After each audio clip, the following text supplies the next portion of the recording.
as we normally do. I say that, but then sometimes we end up going longer than expected. Tonight we're going to kind of cover a what our current turnaround times are looking like in production, shipping times, our customer service response time, our holiday deadlines, which we do have up on the site, and you might have seen in your newsletter. Uh, we're gonna, James, I don't know if you have available, maybe you can start to queue this up, is your survey results that you had in the newsletter about where people are selling their prints, because that's always a really interesting survey poll that we do. Sure, absolutely. So I guess let me go ahead and pull that up, the Yeah, results here. I'll let you get that up. We'll also go over our new products that we had come out this year for 2021, which were, I think I have about 4 or 5 there. No, I think I have about 5 or 6. And we'll see what that's happening. If you're watching again on YouTube Live, you can use that chat feature there. We've got 4 people already on there. And we'll get ready to start here in a second. And I am having trouble pulling that up for some reason. My computer is running really slow. Don't worry, it's a little farther down, so that's why I thought I'd give you a heads up if you wanted to pull it up.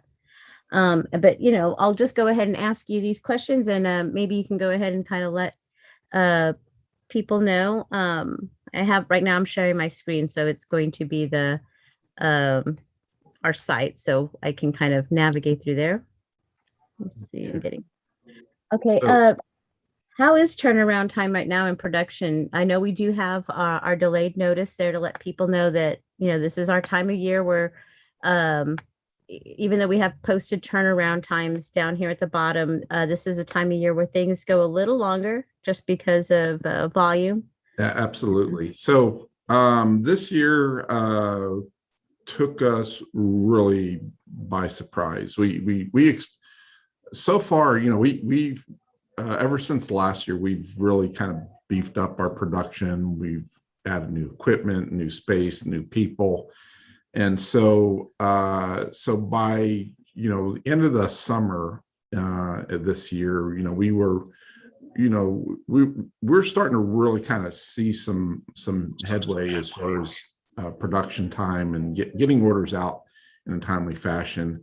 Obviously, there's been some material and supply shortages. We've been able to work through most of those.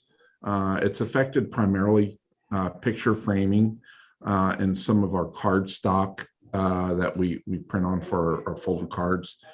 But we've been doing well this year as far as being able to meet the demand. So this year we hit the Christmas season a little later than typical, or at least noticeably later. It really started to pick up, and then we got really just pummeled with orders, which we're grateful for, but it was at a much greater, at a sharper, increase than it was last year. Last year was just crazy busy all year long. This year we had some lulls, but the Christmas season really hit us hard. And generally it's not a problem, but we run into some issues with, again, some supply issues, especially in our card production area, getting some of the paper in on time. It's supposed to arrive at a certain time and then it doesn't. Also, equipment maintenance is always a chore. And so we're, constantly swapping out printers or components for printers, which is as we wear through them. But getting some of those replacement parts has been a little bit more of a challenge in some areas. So certain things like, for instance, our flatbed printer, getting replacement parts on that for the die bond prints, when the part decides to give up the ghost all of a sudden, right in the middle of Cyber Week. It's always kind of a little bit of a pain, but generally we're back on track now. Now it's just a matter of sheer order volume. We're experiencing. We did have a record day of all times in FinerWorks history last Monday. So, or not yesterday, but the Monday before. So, we're shipping them out as fast as we can, and in most cases, most orders I would say are probably in that typical turnaround time. But some orders, especially cards, certain fine art papers that we produce a lot of, those might be delayed by a few days. Our picture framing department, they are typical of this year. They're usually about a couple days behind what we would normally have, but they're getting orders out. We have multiple pickups, so just because an order doesn't ship out in the middle of the afternoon, it may ship out later in the afternoon, sometimes in the evening hours. We're trying to arrange for late night pickups right now. That just in some cases that may help, because we might get an order that's complete, packaged, labeled, ready to go, but it's just sitting in our shipping center waiting to be picked up, and won't get picked up till the next day.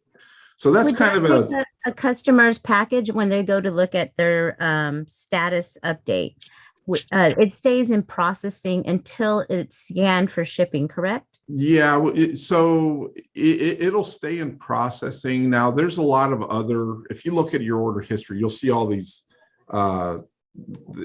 different timestamps, and that's because we have all these different internal processing codes that we use that wouldn't make sense, so we just put processing. But going from downloading and making the file, formatting the file so that we can print it, might have a timestamp.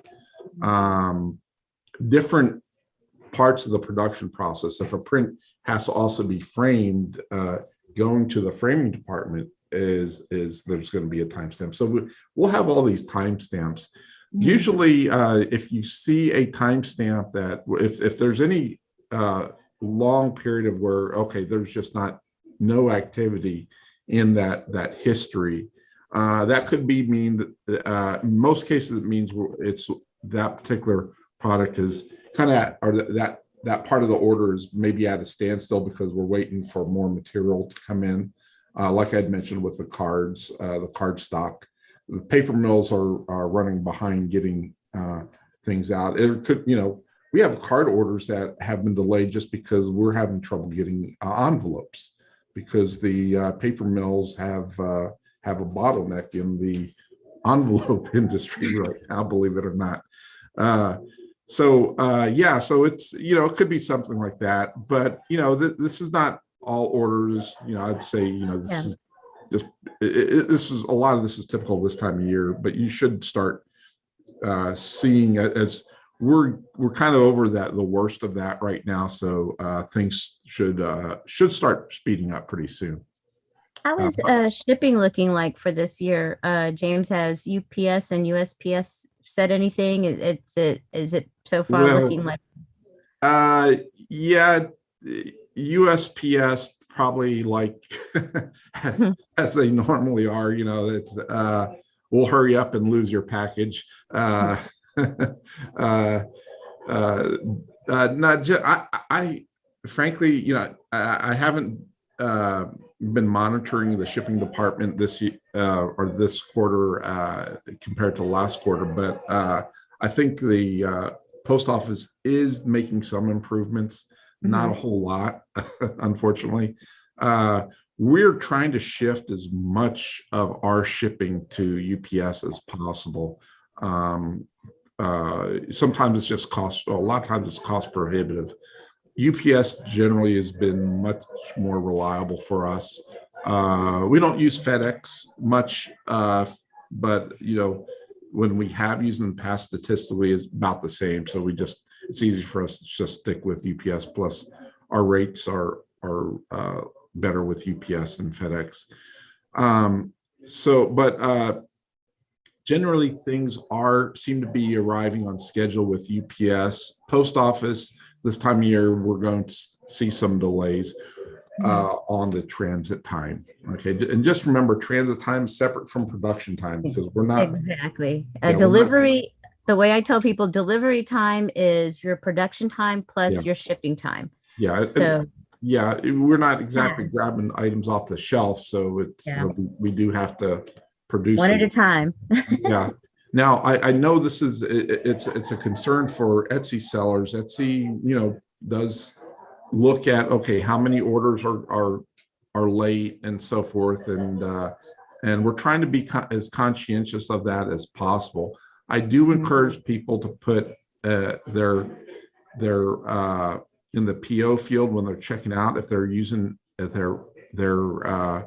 selling on Etsy, to put in an Etsy order ID number in that PO field. That helps us recognize that it's an Etsy order. We can't guarantee it, but we try to give some of these Etsy orders a little bit extra. Um, uh, I don't want to call it priority processing, but we if we know it's an Etsy order, we know that in some cases, not all, but in some cases it can be time sensitive. So it does help us if you can put that order ID number from your Etsy order ID number. Can't guarantee how much of a difference it'll make in all cases. So it But gives us a flag. yeah. So try to put that Etsy order number in the PO field when you check out. Oh, great. And I'm like now, like you were saying, how we're having the staff get together right now for dinner. Actually, this is not typical. So the staff is doing longer hours, about 14-hour days right now during the holiday season. Yeah, 14 to 16. Yeah, they're coming at, some of them are coming at 6 in the morning, not leaving till 9, 10 at night. Yeah. So they're really it's definitely not a lack of effort here. They're really been working hard, and we're really proud of them for that. Yeah. And December's always all hands on deck. How about customer service response time right now? I know, again, during this time of year, normally our customer service answers within 24 hours of a business day. So if you send something on Friday, they will not answer over the weekend. It will be on Monday. And sometimes that may go to spam if it's an email reply. But right now, how is customer service response time for people who are waiting, asking about orders? Right now it's pretty good. They're pretty back. They're almost back on schedule. Last week it was a little tougher. Cyber Week. Yeah. But I think they're close to being able to respond pretty quickly. The only thing we asked is, if when you email, we're last week we pretty much couldn't answer the phone. It was too much. This week we're starting to be able to take the phone calls again. But if you email us, message us, which we encourage, try to keep the emails as straight to the point as possible, because it's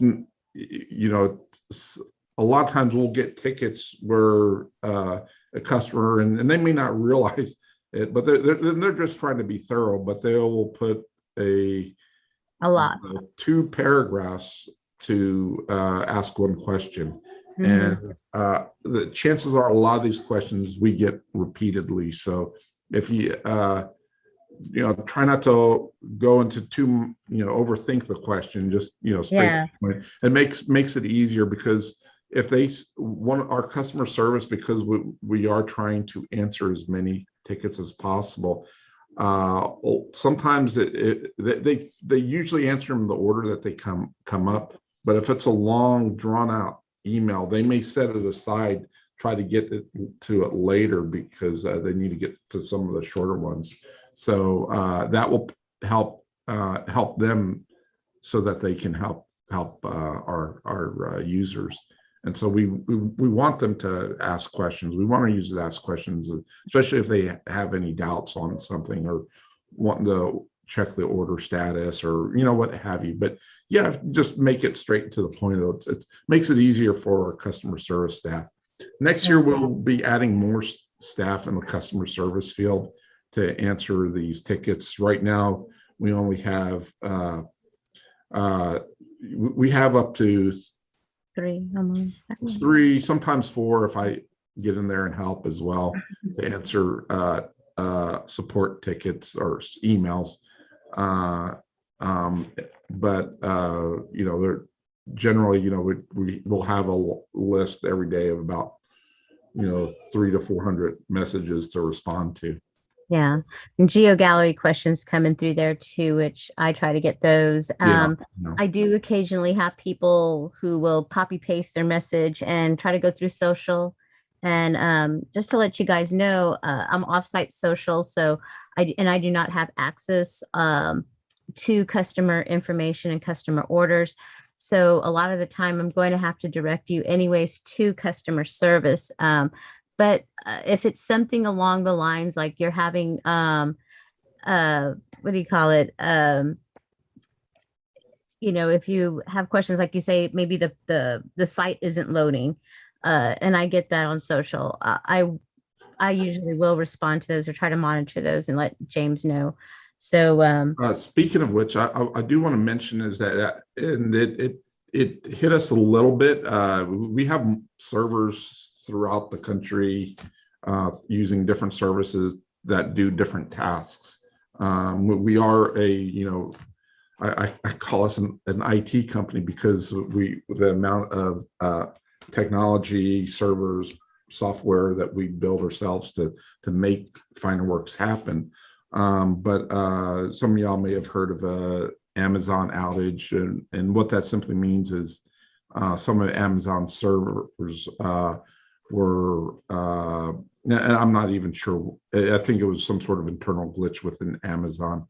I know it affected some of our services that rely on it, but it was minimal, and it didn't affect our. It shouldn't have affected anyone's ability to order or anything like that. It just infected some of it, and not infected. It affected some people's ability to access, say, certain records, like order history, but all that should be back up online, from what I understand. And is that just kind of centralized by location, where the person is to the server? I think it. I'm not sure because I'm guessing it did because certain things that customers were reporting outages on that are not outages that they couldn't access because we didn't have a full outage or anything, not like some sites did. I was able to access. So it could have been geographical, could be the time that it occurred because evidently it was kind of sporadic. So I'm not sure, but we're not getting the messages right now that people are having trouble accessing those features in their accounts or uploading certain files. So it seems to be that Amazon got everything back online. Okay, and I guess the next thing is going to probably be the holiday deadlines, which we do have published on our website. Mhm. But the first one is coming up Friday, which is December 10th, which is going to be the frame prints, and acrylic prints. Correct. So we just want to make sure that you know where this information is. It's there at the bottom of our website. If you just scroll down, you'll get to see here all of our things. And then Sunday, we actually have a lot of items that come up as holiday deadlines. And this is to go ahead and try and get items there by Christmas. Again, this is to the best of our ability with the information that we're being provided right now by our USPS and UPS. So, um, I mean, this is if something happens, big blizzards sometimes come into certain parts of United States, certain parts of the world, and at that point, that can delay um, some of the orders. But Jeff, you just try to stay mindful of these deadline dates that we have Yeah. here, and we have those just like I said, with the best information that we have available to us right now through our carriers. I think on a couple of years, we've had to make a couple of adjustments, again, based on what our carriers tell us, and we might have to bump up Yeah. sometime. Usually what we do is if we get to a point where it looks like an order is going to be running behind and it was ordered before the deadline, uh, and you probably don't have to worry so much on the first two deadlines, but maybe as we get closer to the 16th and the 18th, some of those products, a lot of times what we'll do is we will expedite the shipping. So if it doesn't go out at the time it normally would need to, based upon the shipping method, we'll say, oh, okay, let's go ahead and upgrade the shipping to try to speed it up. Now, orders can arrive, and it doesn't happen all the time, but it has happened where an order arrives Christmas Eve, late Christmas Eve night. So just kind of keep that in mind, that if it's, scheduled to arrive on Christmas Eve, ideally you want it to arrive before, but Yeah. yeah. Yeah, so just be aware of those, the items and their dates. Let's see. Now, James, were you able to bring up your survey results? Yeah, I sure am. Okay. So let me Let pull me it. pull that up. I think I even posted it up on our social so we'd have it. So you did this survey back in November, asking where our customer base is selling their prints. Yeah. What did you find out? What were your results? I know you had them sent out in the newsletter, but if somebody hasn't gotten to their newsletter, So yeah. So, and this is on our blog. Maybe you can share that in the chat or sure the can. link to it. But one of the things about this survey is we want to try to keep tabs as to where people are selling their prints, and what is the most effective. Question we get all the time is or people come to us and say, hey, I want to sell my artwork. I want to sell it as prints. And the advantage to doing so is that, especially if you do original work first, like an original painting, is it gives you the opportunity to resell that work over and over again. Fine art photographers have a little bit of advantage over portrait photographers in the fact that typically after the portrait session, there's this time to sit there with the client and decide what they want. So, and they order the prints, but many times they don't go back and reorder prints. So your ability to resell that same photo shoot may be somewhat limited in some cases. Whereas a fine art photographer, they have the opportunity to resell that same piece, that same photograph over and over again. And so that's the advantage of prints. It's a very business friendly product. Now, but the question that comes up is, okay, well, how do I get this product in the hands of buyers? And so there's a lot of ways you can do so, especially online. And a lot of times, finding what works for you may not work for the next person. So really, it's a matter of experimenting with different methods. And so what I did, and I guess let me share my screen. I'll kind of post the results. Let me give you a host here. Or you have those results right Yeah, there. I have the results up right now. Okay, so that's fine. Yeah. So we'll actually maybe scroll up. Actually, go to that was the first survey. Oh, is Was, that the first survey? was it? Wait a minute. Let It's me. the first one. It was the first link right here. Oh, Full okay. results. Okay, I guess I use the same thumbnail. So scroll down a little bit on All there. right.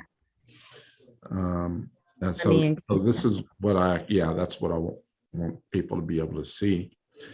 And yeah, I guess I was going to look at my screen, but I guess I'll look at your screen. Okay. Uh, so we did this survey, and I would have made some changes with it if I had thought to before I first published it back in 2020. But needless or regardless, we decided, okay, we want to do it again and see if there had been much change a year later. And frankly, I was a little surprised that the amount of change was kind of minimal. Generally, there was a few things we saw. It was fairly noticeable, but one of the things that I expected to where there were decreases to see increases. And maybe because I was assuming that, okay, people have discovered, especially after, 2020, so many things being shut down in 2020, they would have discovered, by 2021, discovered these new interesting methods of selling their work. But these are some of the top methods that our users utilize. Okay. Now, the only thing that's missing that would have had some very high numbers if we had added those on there was social media. That's one thing in 2020, I think that we would have seen some real differences, and not just social media, but the platforms on social media. Because in 2020, a lot of people were selling on Facebook, Instagram. Now a lot of people are using TikTok as and they're not maybe selling directly, but they're using it as a platform to promote, to acquire buyers. So you don't see that in this survey or this comparative survey. But that's one thing I wish I had put a little bit, I'd put some thought into originally back in 2020, breaking down the different social media places. But let's look at what we have. Now, for us and our users, Etsy, it has been the top selling platform. Okay. And a lot of people haven't tried Etsy that are using some of these other methods of selling. And because they're either intimidated by it, or maybe they did try it, but they didn't get any results. They didn't see any results. Let me tell you why Etsy is so popular. Okay. One is it brings buyers to you. Okay. It does the marketing. Now, internally, you can market with Etsy. You can spend some money to enhance your listing, get your listing toward the top in Etsy's search results. But a lot of people haven't really have been afraid to take that next step when it comes to Etsy. They haven't really. They say, oh, they post a few pictures up there on Etsy, and it's crickets. They don't hear anything. Well, the thing about Etsy is Etsy takes time to mature. So if you're going to sell on Etsy, do not expect results. You'll be lucky if you make a single sale in the first week. Okay. Maybe you might be lucky to experience a sale in the first month. But I know of people that started out that way that are in their second year of Etsy and making six figures a year selling on Etsy now. It starts off slow, but it's like a snowball. And that's going downhill. It's not only is it picking up more snow, it's picking up steam and it's moving faster. I know of Etsy sellers that started that way and are scrambling to figure out how do they manage all of their Etsy orders. Okay. And that's how Etsy is. Okay. Mm-hmm. And that's why you have so many people selling on Etsy. It takes some time. Not only do you have to learn or do you have to be patient, but you also have to learn the intricacies, how to best list your products. Mm-hmm. And that takes some time, because how I list, a print of this is a no, this is not, this is just a print of this bird here versus a print of like this, okay, may be very different. Mm-hmm. To because you're trying to attract a different type of buyer, and you got to study and learn who your buyers are and figure that out. So it takes some analysis on the buyers, and not just throwing the stuff up there. That's part of it, okay, but really getting in the weeds and really figuring out what your buyers want and how to present that to them. There's buyers for every single type of artwork you can imagine on Etsy, but how do you reach them? It's true. Okay. I'm an Etsy junkie. I buy off of Etsy like no tomorrow. Yeah. So Yeah. So Amazon Handmade. Now that was one that surprised me. Now that I think about it, because Amazon Handmade was Amazon's attempt, and I say was because I think it is going to. I don't see Amazon Handmade really going anywhere, because it hasn't. Part of the problem, Amazon's Handmade is Etsy's attempt, or is Amazon's attempt to be like Etsy, try to grab some of that some of Etsy's market. Now I could be wrong. Maybe Amazon Handmade will thrive in the future. I hope I'm wrong, because I think that has the potential to be another great platform for users selling their artwork, their prints, but it just doesn't seem to be doing so. And we see a small percentage of our users use it in the first place, and that percentage really, with the sampling we had, it may have dropped off the 0.2%, may have dropped off even less than that. One of the problems I see with Amazon Handmade is the complexity. The complexity of the and I saw that chat question. I'll get to that. That's a good question. okay. Is the complexity in getting your items listed on Handmade. It's more of a process, and I think because of that, that's where Amazon's going to fail. Just getting getting listed on Etsy, getting your work listed on Etsy is a much easier process, in my opinion. And I think really that's where it is. I think that's the problem. eBay. So I don't. I have to go back and look what I wrote, but I don't think we had anyone selling on eBay anymore. So again, it's you can see as things have changed. The evolution of every sales Yeah. platform online, it changes, because I mean now eBay is more like your auction site for collector items, figures, things like that. And then I mean, well, we sell cars on there with my father, so it, I just don't look at it anymore really for art, where I used to Yeah. back when it Yeah, first came out. yeah, I don't think it really attracts those buyers anymore. No. Mm-mm. So let me go through. So we have Shopify, Square, Squarespace, Wix, WooCommerce. Those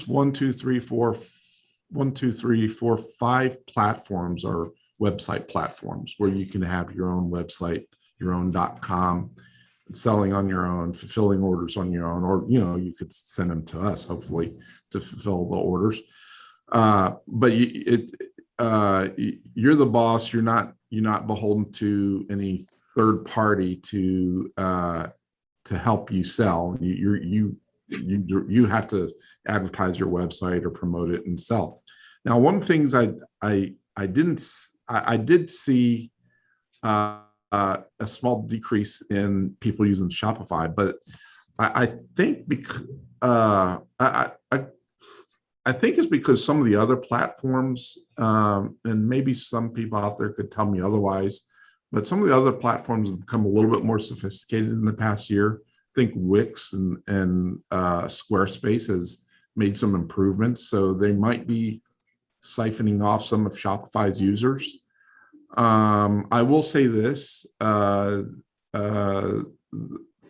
regardless of which platform you use, they're all pretty effective if you have the ability to redirect people to your website. I think Square is probably the simplest one to use.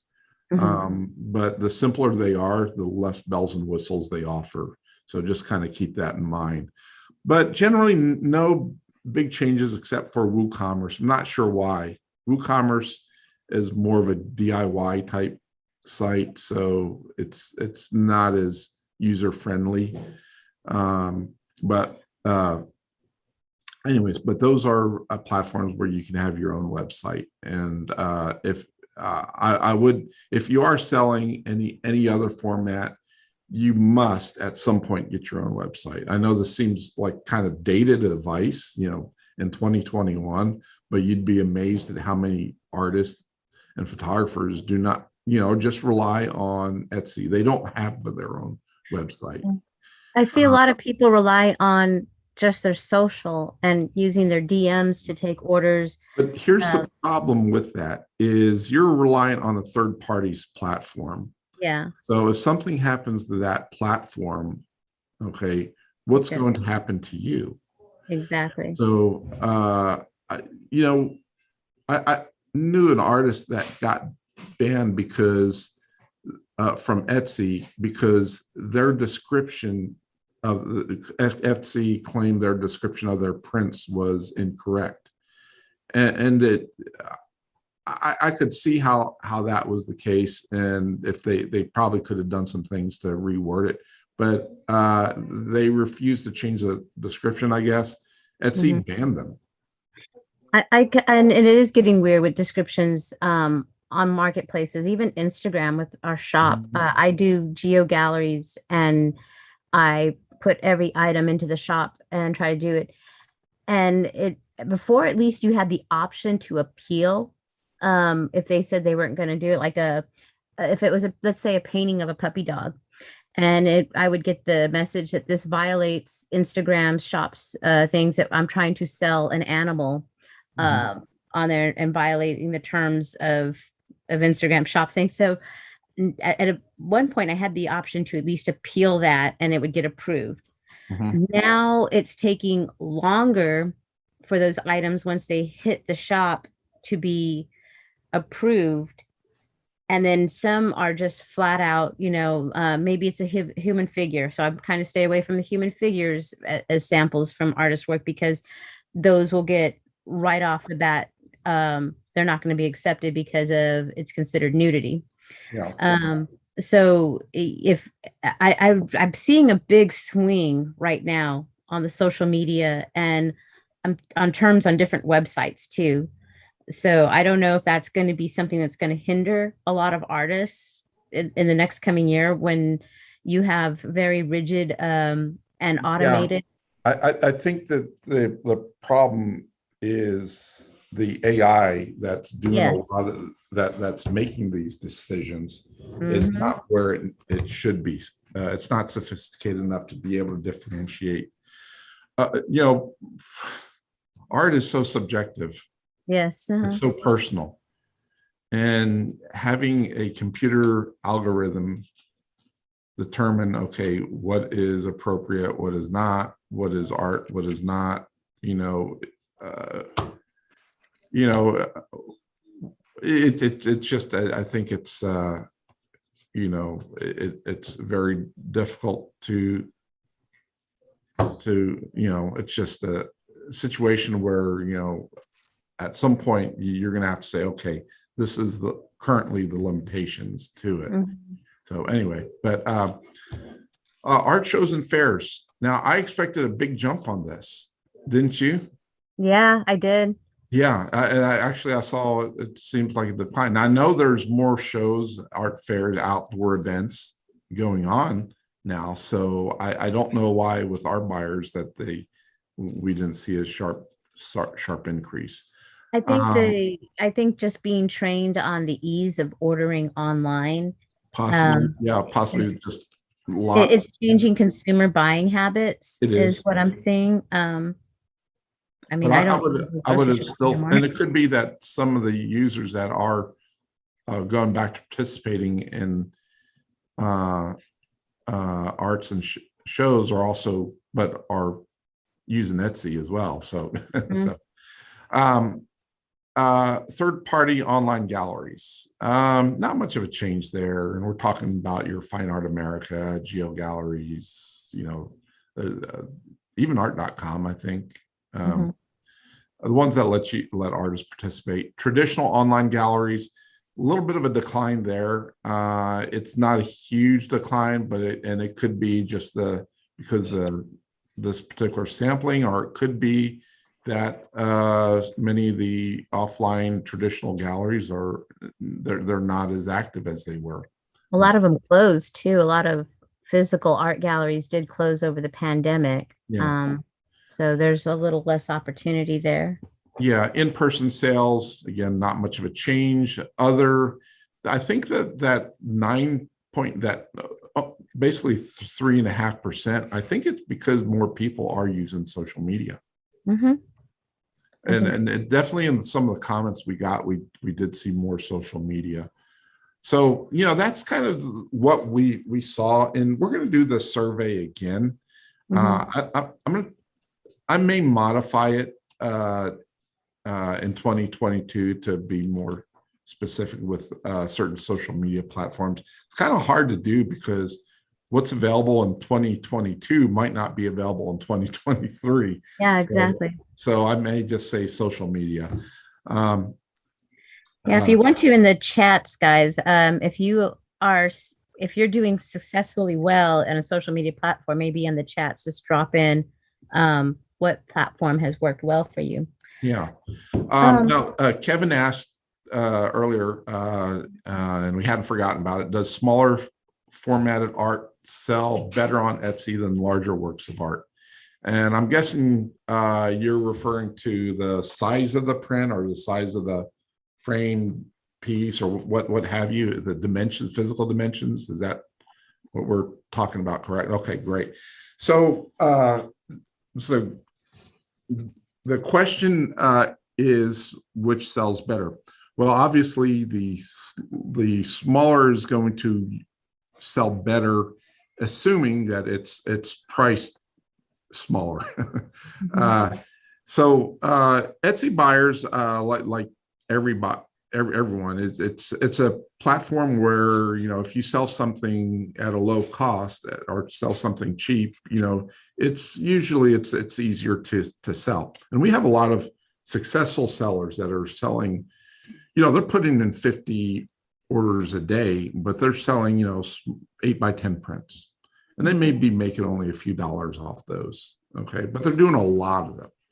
And that's the thing is you got to ask yourself is, do I want to spend, and maybe you do, maybe it's a better formula for you. I'm not saying it's a better formula for everyone or not, but is it, but the way I look at it is, do I want to spend, X number of hours a day dealing with a huge number of orders where I'm only making a few dollars per order, or spend less time focusing on that big catch? Okay. Um, it's kind of like fishing. Okay. If you might find a fishing spot where you're just catching, tons of small fish, or you can invest in time and effort to get on a boat and go way out to sea and catch a big fish. So that's the kind of analogy that I try to tell people. Say, at least initially try both, Mhm. see what yields the best results. You might make a sale on a big,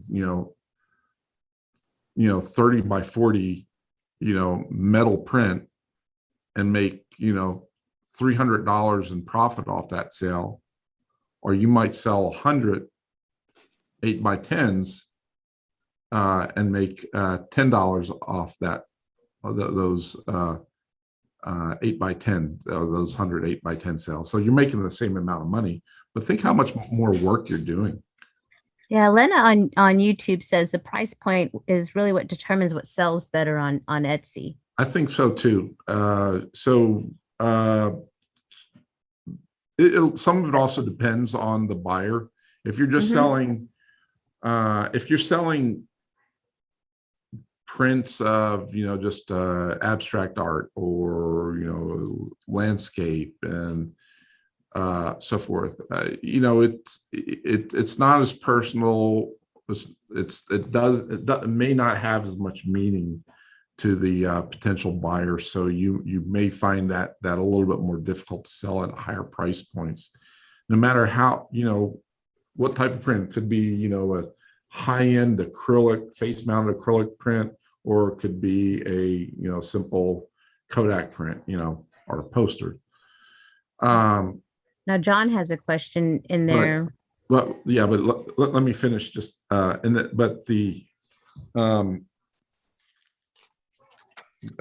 the other hand, something more personal, like a commissioned work, may sell much better because it's being made, it's unique, made for that particular buyer or whoever the final recipient is. So I think the commissioned work, one of a kind, you can sell at a higher price point in general.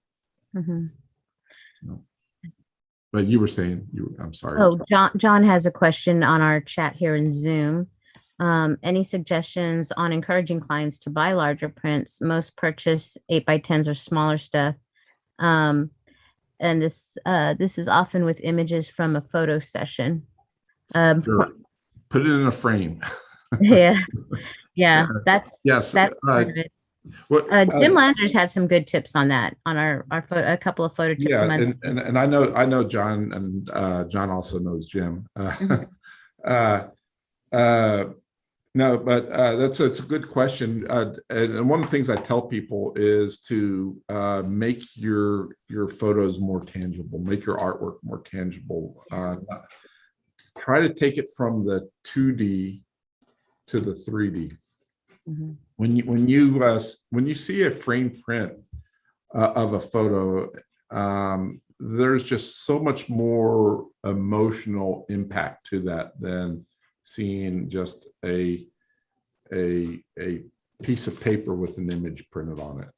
Okay, and not everyone, but some people, that's how they perceive prints, is just a piece of paper with an image printed on it. Make it into a work of art. Okay, I kind of joke picture frame, but it's also serious. It gives it a presentation.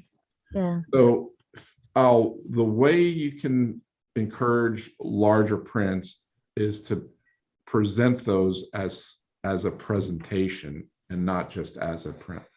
Yeah, I've worked in like glamour shots. I've worked at Sears portrait studios.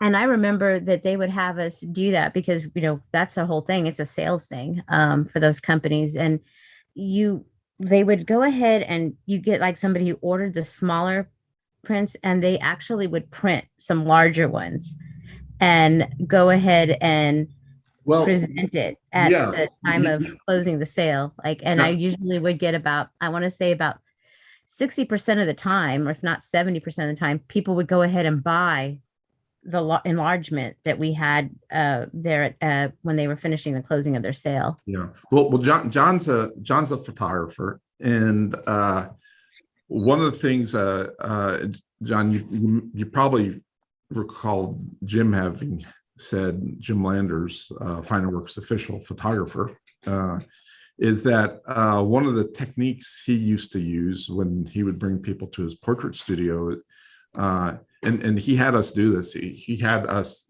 make him a blank canvas that was like, I want to say it was like 40 by 60, really big blank canvas. And that he'd hang on the wall, and he would use a projector, and he'd project certain images from his portrait session to that. And so to kind of simulate, okay, this is what, it's not the perfect simulation, but it did help the buyer visualize that particular print as a canvas print, a large canvas print. And he was pretty successful with that method, I believe. I know we printed a lot of canvas prints for, but that's just kind of an idea, kind of similar to what you're saying. And but it creates this visualization of something more with more dimension and less abstract. Vicky is asking, is it best to only offer your art in a few types of paper or canvas in a few sizes, or should you offer everything? And we talk about diversifying your art. What is your opinion on that, James?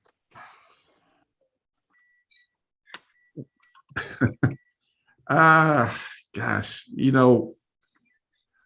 I think it's good to diversify, but you're going to find that certain products, when I say products, certain types, formats of prints or certain items that you're printing your work to are going to sell better than others. It's good to experiment. Me personally, it's good to experiment, but I think you're going to find over time that you're going to prefer to try to keep it consistent.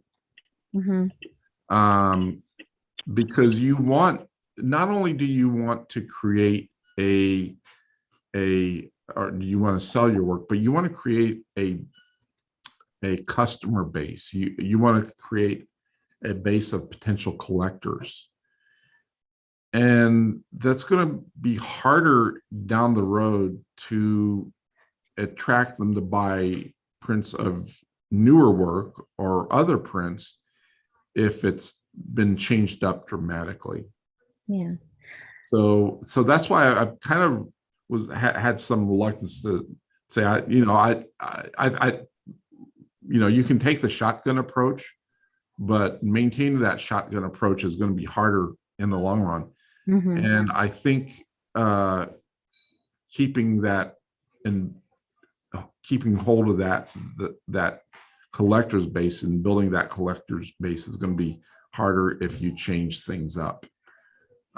So my advice is, in the end, you're probably going to want to just stick with a handful of products, maybe a canvas print, or as kind of your main thing, and then maybe offer some smaller things, maybe in a certain type of frame. I'm just kind of throwing ideas out there, but kind of simplify it and condense it early on. So you want to try to figure out what do your buyers want as quickly as you can, but also as quickly as you can condense it and bring it down. And there's always the option of, I think, putting on your website or something that, please contact me if you would like something tailored. Or offer it like a special edition print. Special edition canvas size. what mouse pad. I would stick with prints and canvas on that. Play with that, but but keep your core product base something simple and easy to manage too. I know we have a couple of things off of YouTube just in regards to us asking about the social. We have Paul who says, my fellow artists selling online say Instagram produces strong sales and are urging me to join in. And Lena just wanted to, responded with, that's very true. A strong IG following and community does drive sales. About 60% of sales come from her IG for her. So, I want to say it because of the nature of that platform being visual. it really was a place for art and photos to really just thrive. Yeah. Now, Melissa, I'm going to ask you a question. Mhm. What are we estimating for the future, though, of Instagram, especially with a lot of the scrutiny Facebook has been getting and I think different platforms. And Melissa, as if some of y'all not aware, Melissa heads our social media department and has worked in social media for a number of years, taught classes in social media, in social media marketing. So she's well versed in it, which is why I'm asking her. Yeah, and constantly still take classes and seminars on it because it's something that's always changing and evolving. I'm seeing that every platform is realizing what an asset they really are, and they want to be paid for it. And I mean, it's rightfully so. You want to be paid for your art. But so in doing that, it was like they introduce every platform where you like TikTok, you get 20,000 views on your first TikTok that you put up there.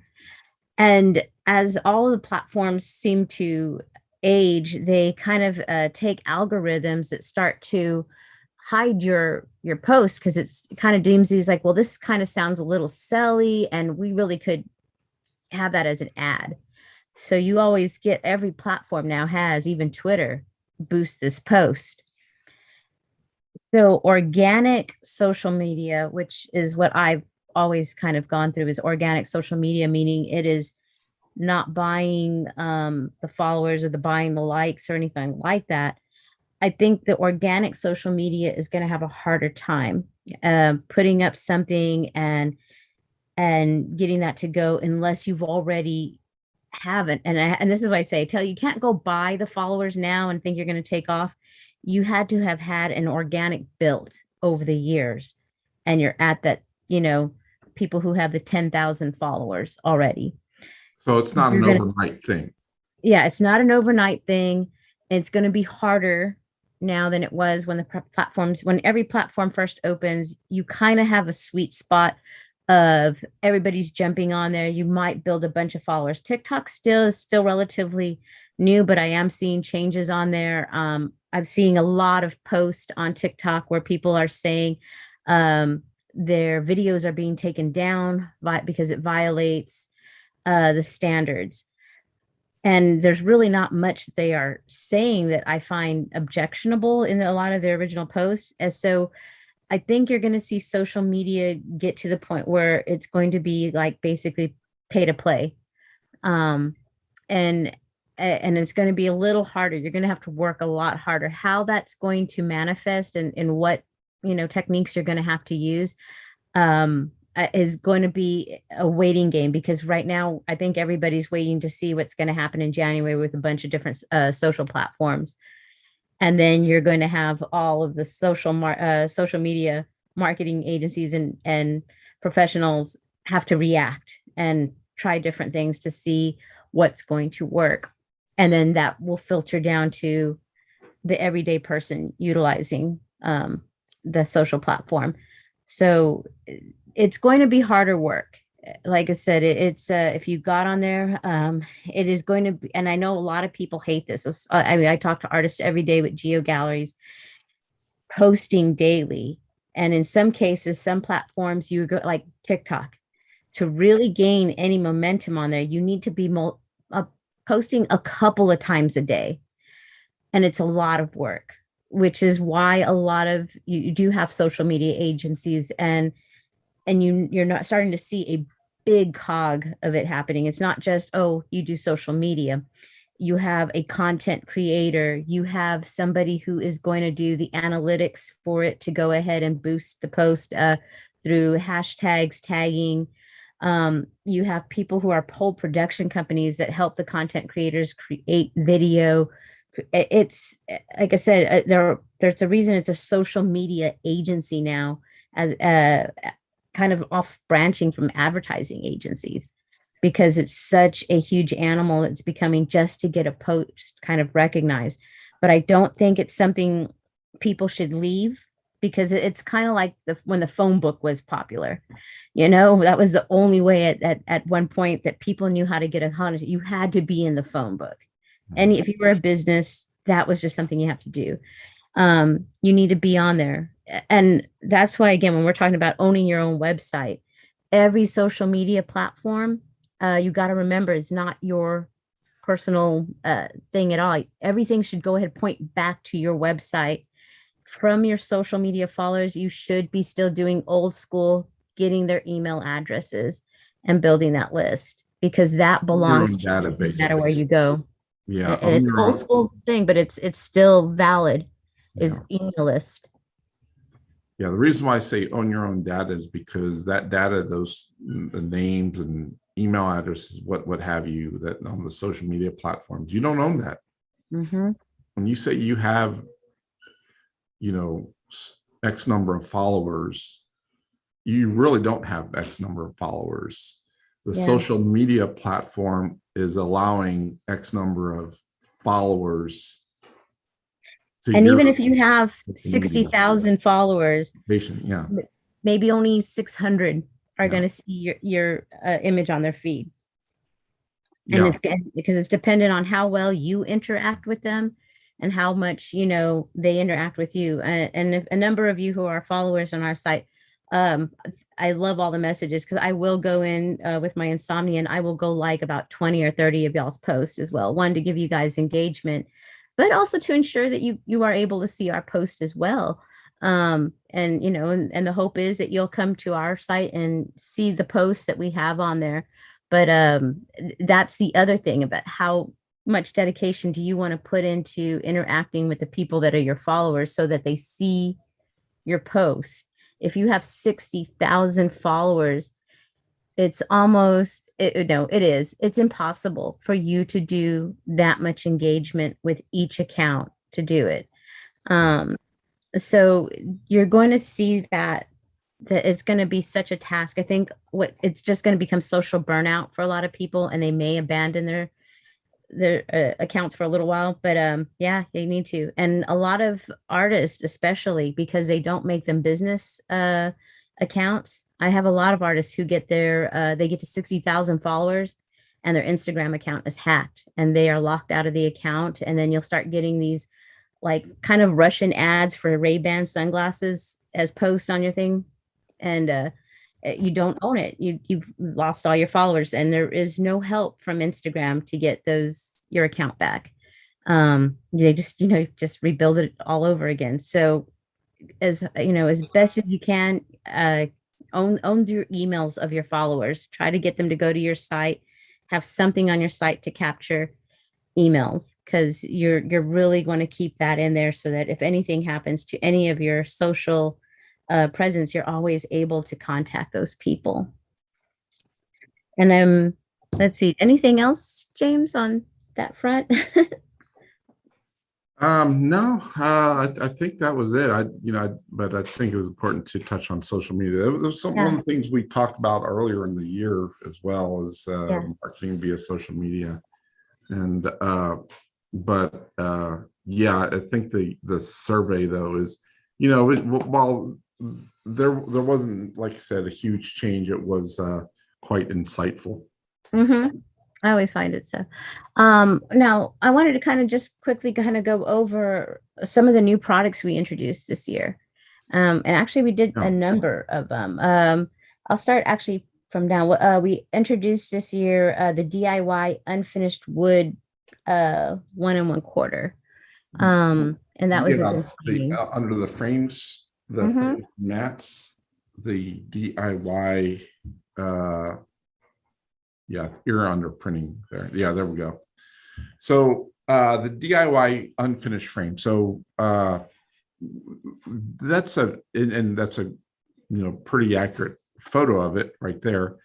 But this particular frame was something that we saw an opportunity of. One of our suppliers, a major supplier, came to me and said, "Hey, we got this company in Italy that can, we can custom make this particular frame style for you guys. and they're all set, ready to go. And do you think there'll be a need for that? And I started thinking about it, and I thought about how crafty many of our users are. And I thought, that would be a pretty cool thing to offer. Well, that's something that really took off like wildfire. And yeah, it's something we offer in 3 packs, any custom size. It's something you can paint over, with just regular spray paint, whatever color you want. You can stain it. Some people just order prints with it, just and don't, that just keep it kind of that natural look, and it looks great. We're setting up our new lobby right now, getting furniture, desks built and all that, and we're probably going to put some prints up there with just that unfinished frame. And I think we're almost through that first shipment. We ordered like 5 miles of it, basically. But I think we're almost through that first batch, and we're going to try to add we were going to try to add have the sample here. Give me 1 second. And it maxes out at the 24 by 36 and 36 by 24. Yeah, I don't have it here. I probably have it here. A floater frame version of that. A canvas floater frame. Oh. And I don't know where it went, so sorry about that. Yeah, we'll put it up as a picture on our social. And we're gonna try to offer that next year if we can. Yeah. A feature too also that you made available in framing was this save to inventory item, so that people are able to offer framing kits now. Yeah. I don't know how often that people do, they resell that, but I do know is that it makes it easy for people to go back and order. We have a lot of users. People think, okay, our framing department, they're just producing a frame print here, a frame print there, a bunch of maybe a bunch of frame prints. They do that. But for every a lot 100 frame prints, someone's placing an order for 500 frames. Mm-hmm. So they're super busy, and so it's kind of funny. But one of the things that does is some people that place those big orders, they want to make sure they're ordering the same thing next time that they order, or they might order just continually. We have various photo labs around the country, I'll say, and other businesses, not just photo labs, that have us manufacture their frames. Mm-hmm. And so we will, and also other printing companies, like more commercial printing companies. So it's easier for them to reorder exactly the same thing they ordered the last time around. So that's kind of what. And we ordered such a volume, we're able to give pretty great prices, even on like art. Like I said, I've worked at an art gallery that did framing, and our prices retail without even an employee discount are like, oh God, 70% less than what were at my other gallery.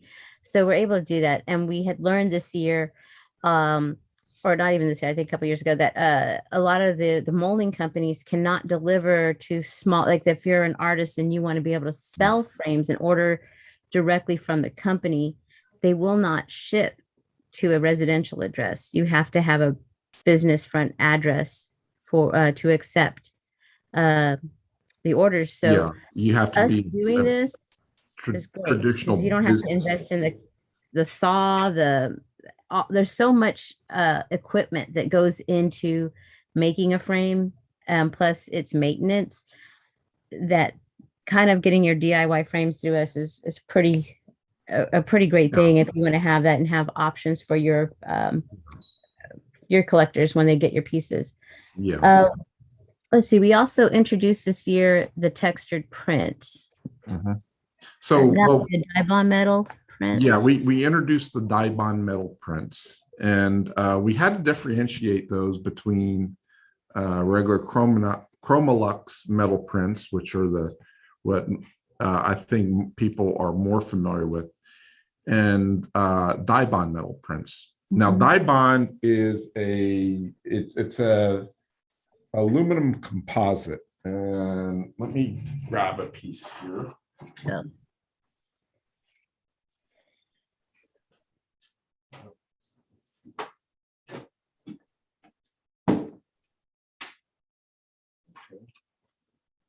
Actually, just grab this so y'all can see it. Okay. You can see this is dye bond. It looks very metallic, obviously. But you can see in the center there is a kind of it's a poly carbonate core, basically a plastic type of plastic core with two very thin sheets of aluminum on each side. Now, the traditional metal print that people are used to, especially photographers, utilizes a heat a process is a process that utilizes heat and pressure to sublimate, cause it an image printed on a transfer paper to turn into a gas. Those inks, those dyes turn into a gas and fuse to a polymer surface coated on that Chromolux metal. Now, those are very smooth. A lot of time, the most popular finish is the gloss, so the white gloss. Although we also have a metallic gloss or silver gloss, as well as a matte. Those images look phenomenal. They look very, high fidelity, wide color gamut. I mean, they look incredible. A lot of detail. The other option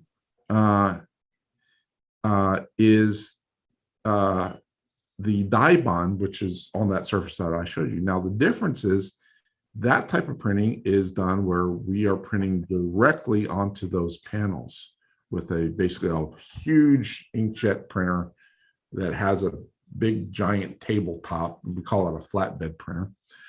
And we lay them on there, and the carriage for the printer goes and prints. And it utilizes a special, it's not your typical ink that you for your desktop inkjet printer. It's a special UV cured ink. Now that ink is very thick, and we have the ability to apply it in multiple layers and actually raise it up and create textured prints. And we actually have a description on our blog how to do that, where you can order textured prints, where you can order photos with its own texture, and you can see on that page some examples of the texture as well. And that's because the ink just lies right there on the surface. People can order it with a silver finish or a brushed metal finish. Mm-hmm. We have started to fulfill a lot of Etsy orders on this. A lot of people that are producing kind of decorative signs, very kind of unique pieces of artwork that we're filling with this on Etsy. And I can hear that printer in the background, and that printer runs that produces these prints nonstop while there's people here. I mean, it's just, there's so much that we can print on. but the dye bond is really phenomenal. It's a phenomenal alternative, especially with, and we did that because we ran into some serious product shortages in this year in 2021, being able to get the Chromolux metal in stock.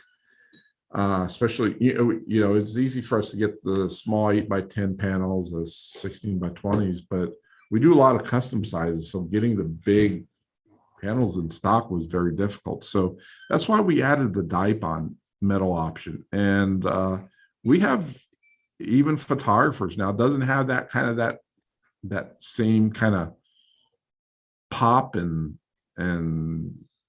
just modern sleekness and that the Chromolux metal prints do, but we have a lot of photographers that have gravitated to the dye bond as an alternative.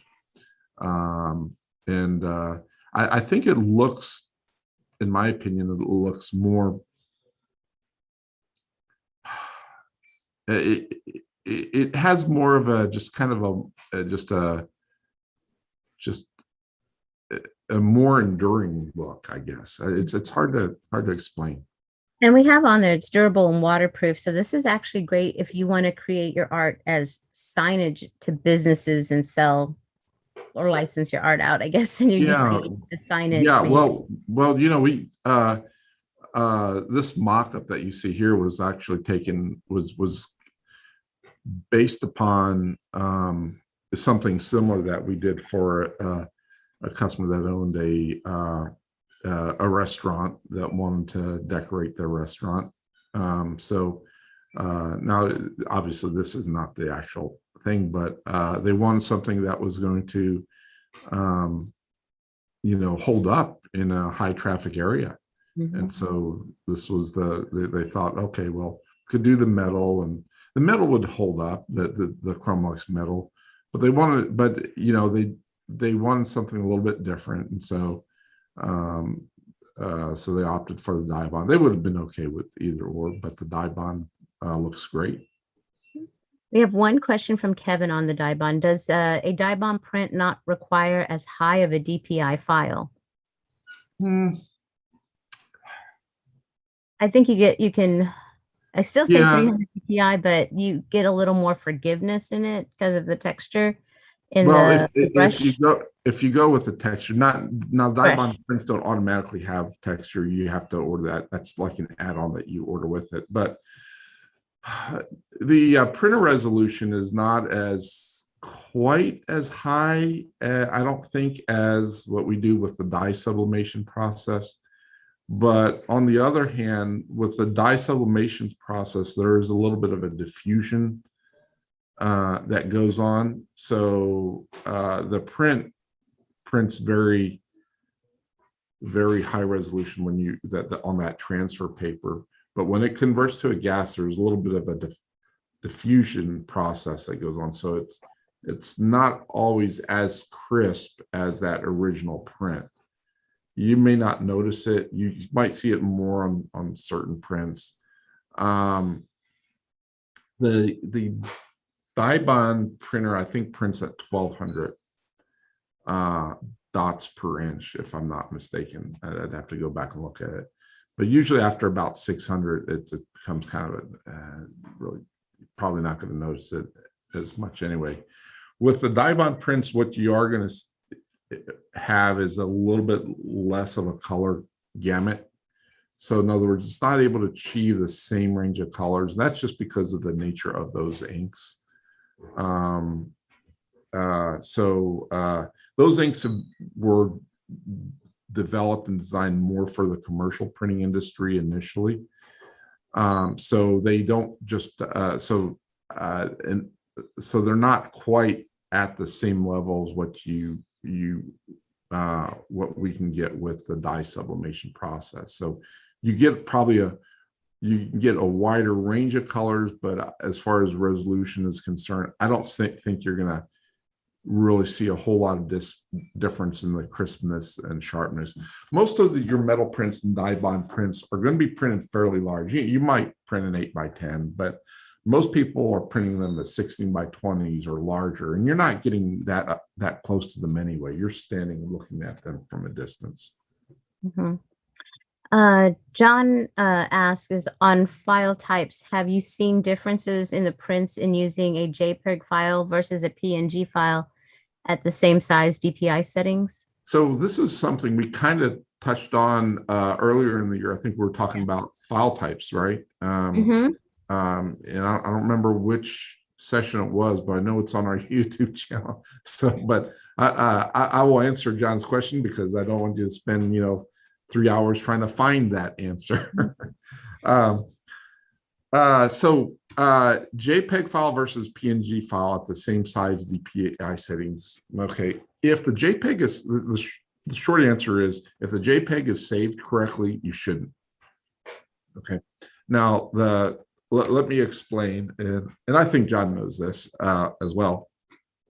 A JPEG is a compressed file, where is a PNG is not.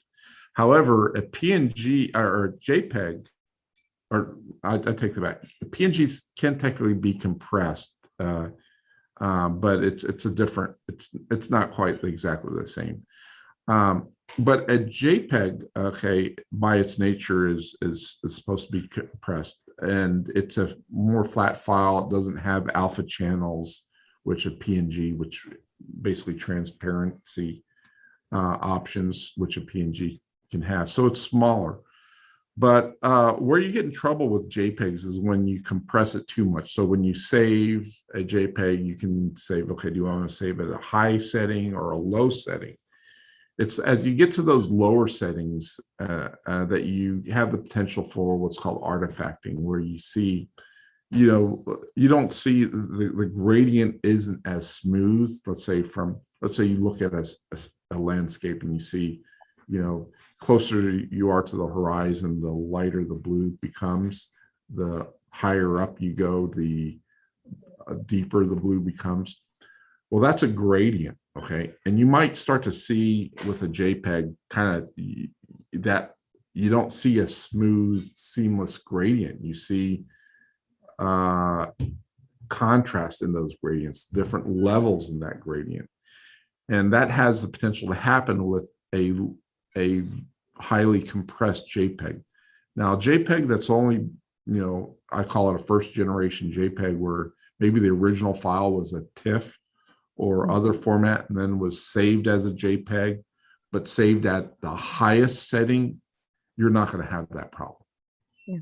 So, but you'll still be able to reap the benefits of a smaller file. So that's kind of the long answer to that. You're probably not going to see a difference, but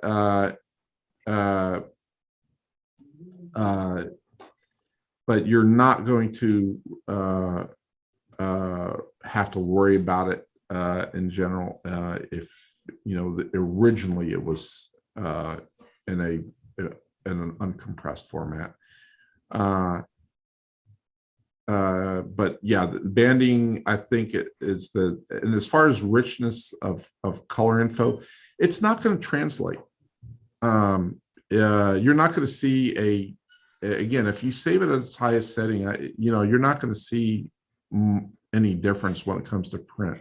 You may notice some of these things on your screen, but keep in mind with your computer screen, you're able to display so much more than what a print can. Yeah. Well, kind of continuing on. John, I hope that answered the question. Does that correct? First generation will be okay, but don't go back and resave that JPEG. Yeah, compress it again. Yeah. Another item that we also introduced this year was a different kind of a finish to our wood prints. It was a style setting that you have here. Yeah, and let me mention that the wood prints is something we've been kind of has gone through a lot of transition over the years. But ever since we started utilizing a flatbed printer, we decided we had gone to a dye sublimation process, but it was limited to only certain sizes. And because the internal, it wasn't just because of the nature of wood and heat, wood tends to warp when you apply heat to it. So it's very hard to offer very large wood prints on wood unless we print directly to it. So we started offering wood prints, and as you can see, the different options. And this fourth option is a 3/4 inch chamfer panel, and you kind of see how that looks. But the wood prints look phenomenal. It's not for everybody. I think we do offer a white background option as well. So if you don't want that wood grain to peer through, you can choose the under media type, you choose the white. Is that where it's at? I think I can't I don't remember. think here, just see Oh, birch. I think okay. it's when you go into your order. When you're placing the order, you have the option to have a white base, which means that our printer will lay out a layer of white ink. This is one of the few printers that we have that actually has that ability to print white. So it'll lay out a white layer. Yeah, there we go, white coat base, and then lay out the color on top of it.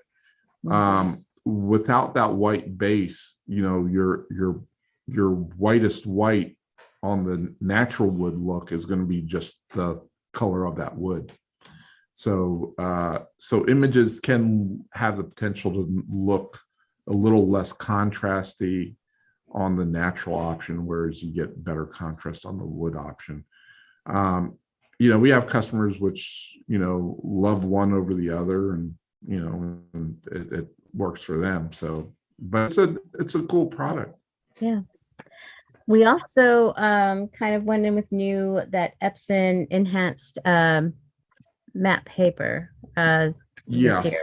So we have, and actually we also have the Epson Somerset. Mm-hmm. And did we have another Epson? I can't remember. I thought we had a third Epson. Scroll down a little bit more. I think we're getting into. Let me come down lower. I thought for sure we had the cold press. Maybe is it under? Nope, it's not there. It's cold press. No. It might be something that we have pending. Or was it the hot press? I can't remember. So no, it's just like the Entrada rag. I think it's their version of the Entrada rag. So let me tell everyone kind of a little secret. Just don't tell anyone else this. Okay, just this is between us and everybody on YouTube. Yeah. Okay. The paper industry is very incestuous. And we had a great presentation by Louis Playar, who's our Clamp Paper rep, as well as a good presentation by our Hennemill rep. Now, and you can watch those on YouTube where they talk about papers. But the incestuous part that I refer to is many of these fine art papers that we utilize are rebranded by other companies. Okay. Our archival matte paper goes by, last count was, I think, 4 different brand names that all claim to be their best paper in the world, blah, blah, blah. It's our house stock. Okay. It is comes from the same manufacturer, put in the exact same box. The only difference is they print a different label and put it on. The different companies put their own labels on it. That happens with a lot of the papers. This Epson Somerset Velvet, widely popular. Okay, I'm going to tell another little secret. We have customers that swear on it, that say, and not to demean our buyers, but they won't use anything else. And we said, well, we have the Somerset Velvet, and say, no, it doesn't print the same. It's the same paper. It's the same paper with just a different label on it. The Epson paper is the Somerset Velvet. they take it and cut it down to smaller rolls, or they have the manufacturer do. So what I'm trying to say is, in some cases, it's the same paper. Not always. Henmule is very, very exclusive. You're not going to find that paper. They might manufacture paper for other companies and don't call it Henmule, but our Henmule papers are very authentic. Okay. So there's kind of a little bit of mix of I don't want to say bad, but it's just, differences with how the papers are presented and put out there. But the Epson ones are ones that have been, we're always asked about those two papers. Say, hey, do you have the Epson Somerset Velvet? Or do you have the Epson Enhanced Matte? Now, the Epson Enhanced Matte, I don't know if there's another, if that's being offered under any other brand names. It's possible that Canon offers it. I know Canon offers some of the same papers that Epson does, just under their brand, but they come from the same manufacturer. But I don't know if the Epson Enhanced Matte has a corresponding other brand name or not. I haven't been able to find one. But the Epson Enhanced Matte is very popular. I think our customers, though, when they compare the Epson Enhanced Matte to the archival matte paper, which again goes under about 4 or 5 different brand names, they'll actually like the archival matte paper better. Has a brighter white point. It feels the same, looks the same, except for it's a little bit brighter white than the Enhanced Matte. It seems to also have a little bit better contrast. And the last thing that we introduced this year were the certificates of authenticity through us, which are just $10. And we, in our last video for last month, we kind of went over the process on that. But yeah. So you can see we kind of added a lot. I know I have one question to probably get to you just from a customer who isn't able to attend tonight. Have we changed the way we do the cards, adding the logo on the back when you go through and make a print? And let's see if I can. So some of the folded cards templates may have changed because for whatever reason, sometimes it could be, just compatibility issues as we change up certain equipment. Generally, if it's stored in your virtual inventory, it shouldn't be a problem. I do know we made some changes recently in the ability to add text and trying to format the text, which is very difficult to do in a web application because text, especially fonts, don't always carry over like they're supposed to. So we try to kind of keep it as simple as possible, but give people as much control.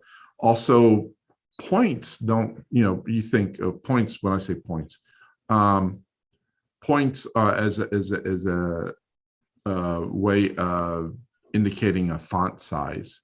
And one of the things I found out when we were developing, making some adjustments, so when adding text to the inside of a card, click on the card side, and we can go to that. On the what? The card side, right where it says cover, and the options on the right-hand side. Okay, hold on 1 second. My screen is covered on that side. Okay. Inside, yeah, inside. Let's go to the inside. Now go ahead and click on that empty space. And then you add some text. Now, after you add text, you can control the font size. Let me just click on the spot. Yeah. And it's in the default is 12 points, 12-point font. Well, that doesn't always translate very well in all platforms for some reason. And so just kind of, if you're trying to match something you designed in Adobe page maker, you probably are not going to Yeah. uh, have the, get the same results exactly. So just kind of keep that in mind. Be a little, what's the word? Be a little bit tolerant on the fonts because they do seem to be kind of have a mind of their own. Okay. That So first that one right there didn't translate for some reason. yeah. And I'm not sure why. We're trying to figure this one out, but we did make some improvements. But the yeah, some of those fonts just do not carry over for everyone. I don't know why. Um, So on here it's text. Are they able to upload the image of their logo though? no, not in a text zone. Those are text zones specifically for text, and some of it is because those zones are so small. It's just you wouldn't really be able to see anything because Okay. that's a what is a 4x6 card. Yeah, and They this is an look, image, I guess, zone because it took me yeah. there. So Oh, if you yeah. had a logo Yeah, if you and click on it and it prompts you for an image, that's an image. You can just hover your mouse over it and Mhm. tell you add text or add image. so they could add their logo here Yeah, and then size it down right there from the back. correct, Okay. correct. Yeah. Okay. And then this was also something new you Yeah, had on just kind of here. try to give people perspective. It was for that tool was built more for the fine art prints where people are Mhm. doing like 16 by 20s and 8 by 10s, but you can kind of see how it inches translate Yeah. to that small space. But you can also scale the image, which is something new, and by yeah, you can drag it. So if you don't want to fill in that entire space, you Hmm. can do it. We put go ahead and save the change and go back to the front page. Okay.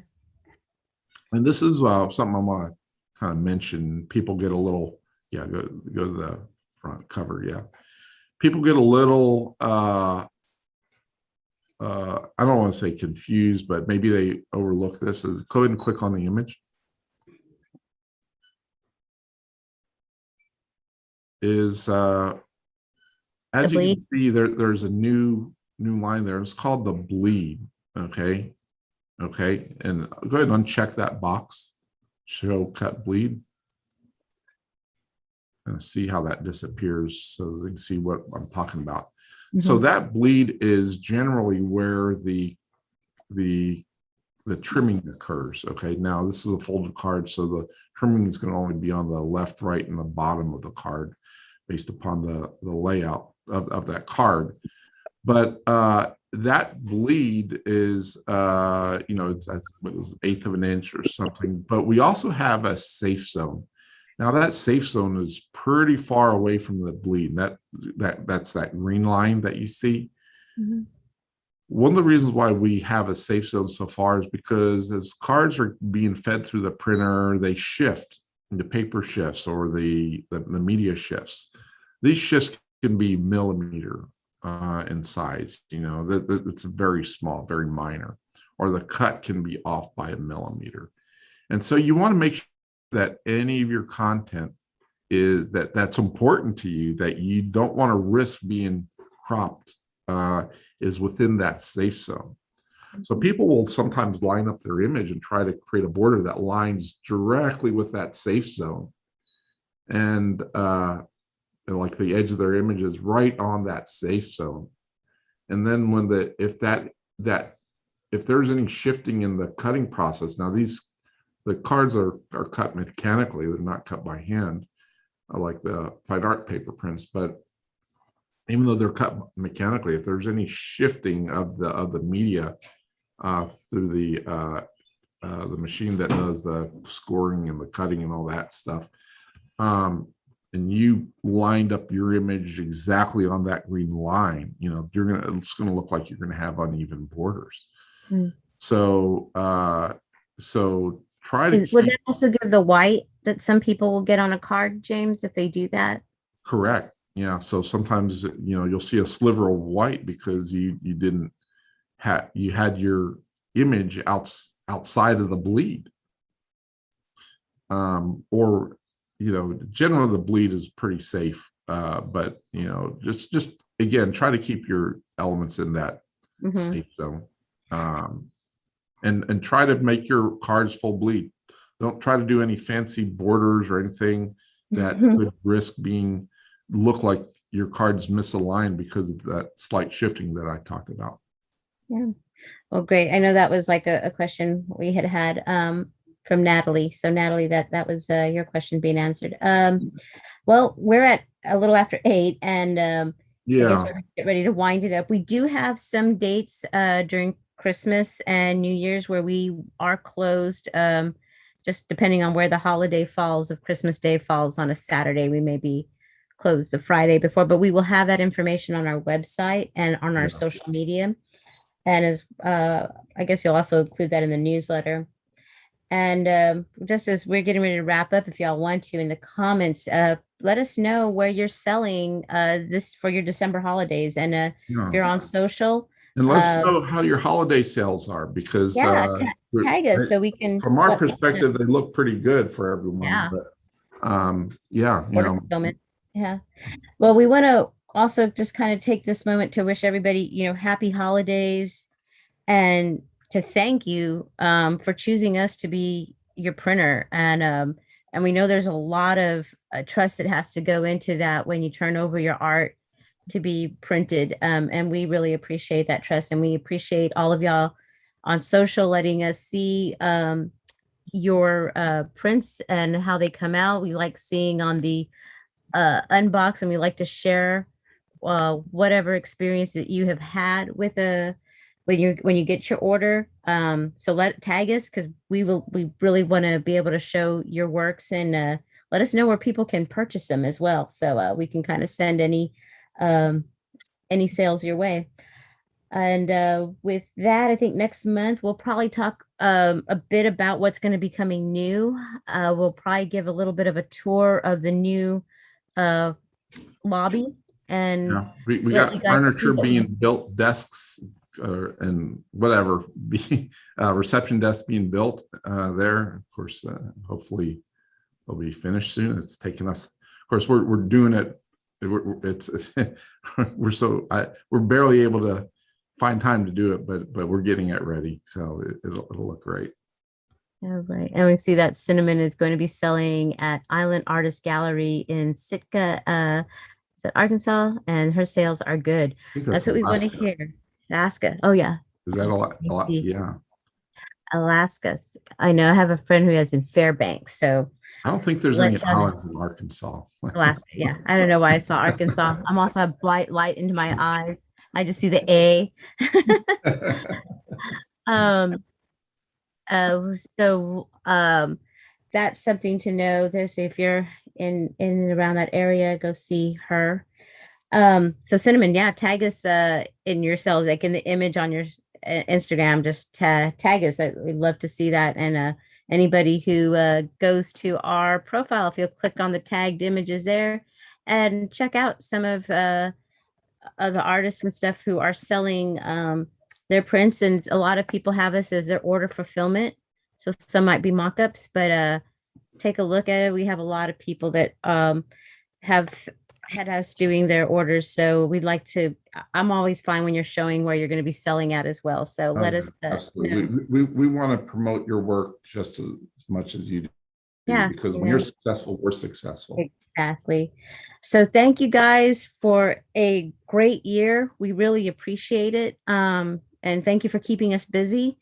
And we will see you all next year. Enjoy your holidays, and we'll be getting those holiday orders out to you guys soon. Y'all have a great one. And James, thanks for staying a little late to do this. Oh, no problem. I'm going to probably be here another hour. I know. Go back there and help them in production now. Yeah. All right. Well, you have a good night. Y'all have a good one. Everyone, good Bye-bye. night. Bye.